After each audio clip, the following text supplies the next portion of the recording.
matagutlo, matagadlaw. Adunay mga panghitabo dito sa kauluhan. Panghitabo sa gawa sa atong nasod ug adunay mga panghitabo dinhi sa atong dapit. Mga panghitabo nga mo'y makapaikag sa katawhan nga mabinantayon sa lakat ug dagan sa panahon karon. Itanyag ning istasyon DXSR ang 7 o'clock Breakfast News.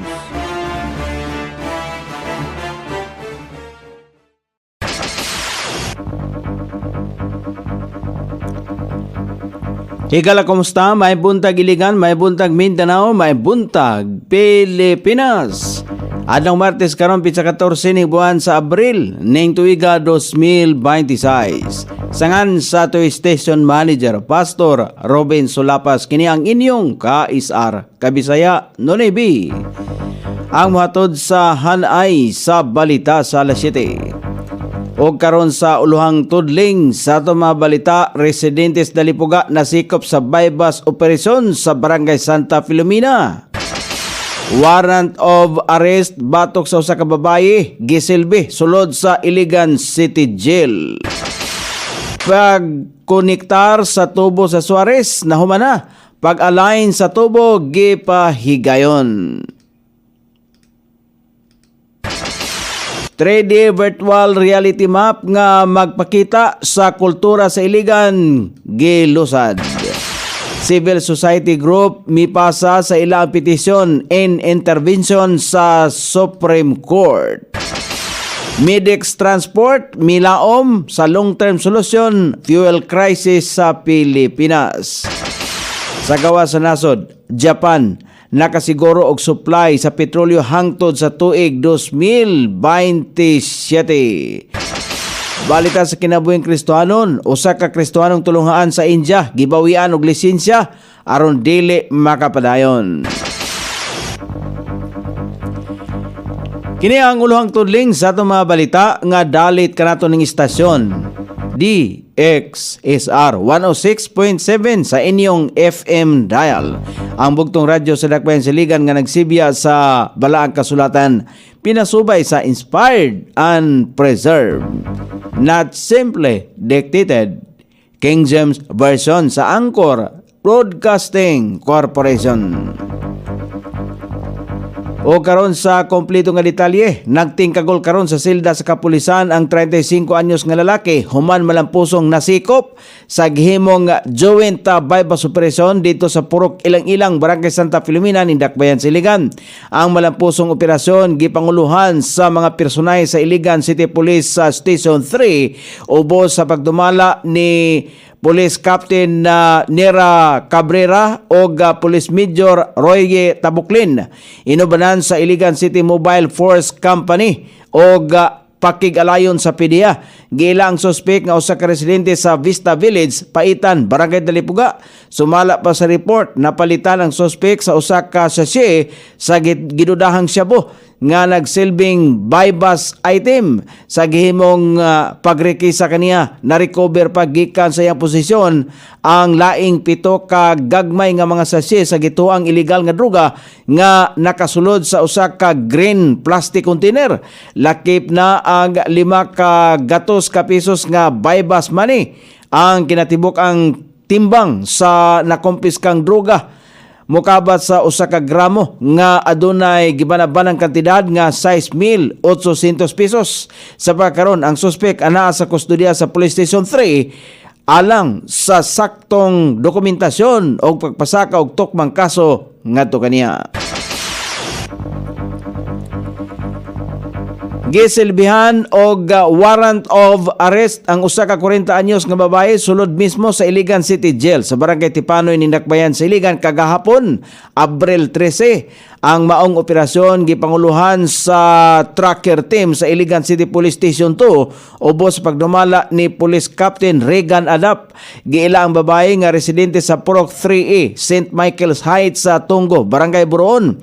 Ang warrant of arrest nga gisilbi alang sa service of sentence o pagsilbi sa iyang sentensya may kalabutan sa kasong paglapas sa Republic Act 9165 o ang Comprehensive Dangerous Drugs Act of 2002. Partikular niini ang Section 11, Possession of Dangerous Drugs, o Section 12, Possession of Equipment, Instrument, Apparatus, and Other Dangerous Drugs. Ang warrant pinirmahan ni Presiding Judge sa Mylene Amirol Macumbal sa RTC Branch 3. Pinitsahan ni atong Abril 8 ning tuiga. Sa pagkakaroon, ang maong individual nagpabilin sa kustodiya sa BGMP Iligan City Jail samtang gihikay na ang dugang dokumentasyon sa giselbe nga mandamiento de arresto. Nakonektar na ang tubo o gipahigayon usab ang alignment sa tubo sa Barangay Suarez. Musunod nini ang pag-ayo sa pipe support. Kini ang suporta sa joint ilawom sa tubo aron mualalay sa tubo kung adunay kalit nga pressure o pag-vibrate. Musunod usab ang pagbutang o sunbeading o pag-inspeksyon. Sapit sa 15, planong ablihan ang valve o ginahinay nga ipasulod ang tubig ngadto sa pipeline. Anam-anam nga pagpasulod sa tubig sa tubo aron malikayan ang kalit nga taas nga pressure sa tubig o malikayan usab ang pagkaguba sa tubo. Dinhi usab nga proseso ipahigayon ang flushing o pagbanwas sa mga debris o hugaw nga nasulod sa tubo sa pag-ayo. Awhag sa Iligan City Water Works System sa mga konsumante nga ablihan ang ilang mga gripo karong adlaw aron makagawas ang hangin gikan sa tubo o malikayan ang airlock. Mahimo nang ma-explore sa mga turista ang mga nindot nga laaganan o kultura nga nagpakita sa identity sa Iligan pinagi sa Creativerse Iligan. Gipakita nining 3D animation map nga virtual reality unrich culture sa Iligan diin ma-explore ang siyam ka creative industries domain sama sa auto kon audiovisual media, digital interactive media, creative services domain, design, publishing and printed media, performing arts, visual arts, traditional cultural expression o cultural site. Kini dili lamang usa ka ordinaryong website, kini usa ka explorable map nga nagkonektar sa users ngadto sa mga tao o cultural nga mga bahandi ning syudad. Gitan-aw ni Attorney Hilary Olga Reserva nga dili segunda nga petisyon nga ilang gisangat sa Korte Suprema nga susama ang tunada sa petisyon nga unang gisangat ni Attorney Israelito Torion kalabot sa impeachment complaint proceedings nga gipahigayon sa House Committee on Justice. Sumala pa kang Attorney Reserva, iya ang gitin-aw nga aduna sila lehitimong mga katungod nga moapil sa proseso pinagi sa pagpasaka o petisyon in intervention. Ang tumong nini mao ang paghatag sa tingog sa civil society sa diskusyon o desisyon sa Korte Suprema kalabot sa impeachment complaint nga giatubang sa House Committee on Justice. Sa legal nga konteksto, ang petition in intervention dili managsama sa orihinal nga petisyon apan usa ka paagi aron ang laing partido nga adunay interes mamahimong kabahin sa kaso. Kini nagpasabot nga wala sila nagdoble sa argumento ni Torion apan nadugang sa perspektiba gikan sa sektor sa katawhan. Malaumon ang mga driver o operator ubos sa Mindanao Express o Midex Transport Group nga mulurang ra ang sobra kamahal nga presyo sa lana sa kasamtangan nga sitwasyon sa ilahang sektor. Gipalayag sa Midex Chairman Dante Sodaria nga mapasalamaton sila sa gobyerno sa paningkamot nga mahatagan sa ayuda o subsidiya ang mga driver o operators nga naglisod karon tungod sa padayon nga pagsaka sa presyo sa lana. Apan dili matago ni Sodaria nga kulang ragayod ang maong ayuda og temporaryo lamang kini nga relibo sa pagkabalda sa ilaang normal nga kinitaan kaniadto. Siya mitug-an nga grabe ang epekto sa pagmahal sa lana sa ilahang mga driver matag adlaw og halos wala na sila'y marimit sa ilahang pamilya. Bisan pa man ini, mas gipili paghapon nila nga mamasada matag adlaw og magserbisyo alang sa komunidad. Maoy gilauman kon gihulatan sa grupo ang long term nga solusyon aron na dili na sila taman ra sa magsalig sa ayuda nga ihatag gikan sa gobyerno. O karon sa balita sa gawas sa nasod, nakasiguro ang nasod sa Japan og sakto nga supply sa petrolyo sa tibok nasod nga magamit hangtod sa unang mga bulan sa tuig 2027. Nahimo kini sa nasod human nga nakapalit kini og supply gikan sa Amerika og sa mga kanasuran sa Middle East nga dili na moagi sa Strait of Hormuz. Tungod nini posible nga mamahimong numero 1 ang nasod sa pag-angkat og petrolyo gikan sa kanasuran diin ilahang barko dili na moagi sa Strait of Hormuz.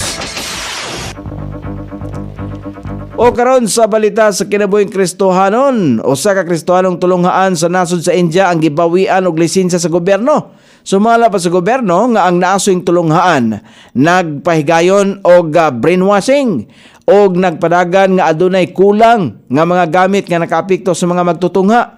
Ang naasoing tulonghaan gikataho nga target usab sa mga panatikong grupo gikan sa laing tinuhuan apan walay kamatuoran ang gituoang brainwashing ngadto sa mga magtutungha. Giila sila sa media isip nag-influensya sa mga kabatan-unan. O karon sa kahimtang sa pagbalaban sa dagan sa panahon, ang nasod nga Pilipinon padayon makatagamtam sa init nga panahon. Ang matagamtaman nga madagumon nga kalangitan ginagmay nga mga pag-ulan sa ubang dapit sa nasod nga Pilipinon sa pag-abot sa kapunon kini epekto sa localized thunderstorm. Ang sukod sa temperatura dinhi sa dakbayan siligan ng kabugnaon ana sa 23 ug ang kainiton musangko sa 34 degrees sentigrado. Ang adlaw misilang kagania sa alas 5:43 ug mosaw unya sa alas 6:10 sa sayong takna sa kagabihon. Inyong nabati ang kinatibuk ang hanay sa balita sa alas 7 nga dalit kanato ning istasyon. DXSR 106.7 sa inyong FM dial. Ang bugtong radyo sa dakbayan siligan nga nagsibya sa balaang kasulatan, pinasubay sa inspired and preserved, not simply dictated, King James Version sa Anchor Broadcasting Corporation. Sangan sa tiksuat sa atong balitang international ug sa kinabuhing Kristohanon, Pitjan sa balita lokal, Coney Island. Sa ato station manager Pastor Ruben Sulapas. Kini ang inyong ka-isar kabisaya Nonibi. Magpasalamat og moingon, maayong buntag, Iligan.